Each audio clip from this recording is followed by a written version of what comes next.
Guys, check nyo tong FD ko. Hindi ako mapapahiya dito. I got you ulit. So this is the 2007 Honda Civic FD 1.8S automatic transmission at tuwan-tuwa ako dito sa kotse na to kasi original paint pa rin siya at naka 16 inches OEM wheels, makakapalang tires at sa harap orig at fresh pa yung headlight niya, may chrome accent sa grill at 9 ang ending. At tingnan mo yung engine niya, may mga kasa markings pa yan, kaya tuwan-tuwa ako dito sa kotse na to. At syempre, it's a 1.8 liter iVTEC automatic transmission gasoline engine. Syempre, napakaganda ng kondisyon ng makina na yan.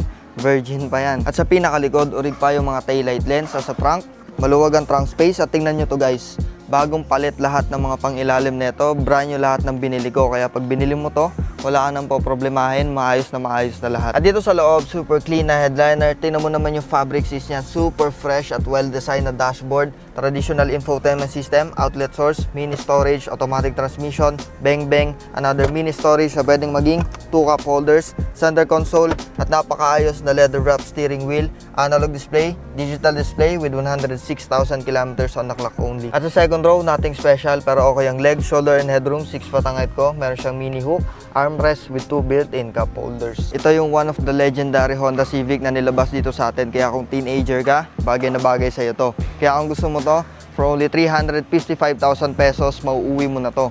Guaranteed one of the freshest Honda Civic FD dito sa atin ngayon. Trust me, hindi ka mapapahiya dito. And by the way guys, kung nagagandaan ka sa shirt ko, click mo yung yellow basket. Thank you guys, peace out.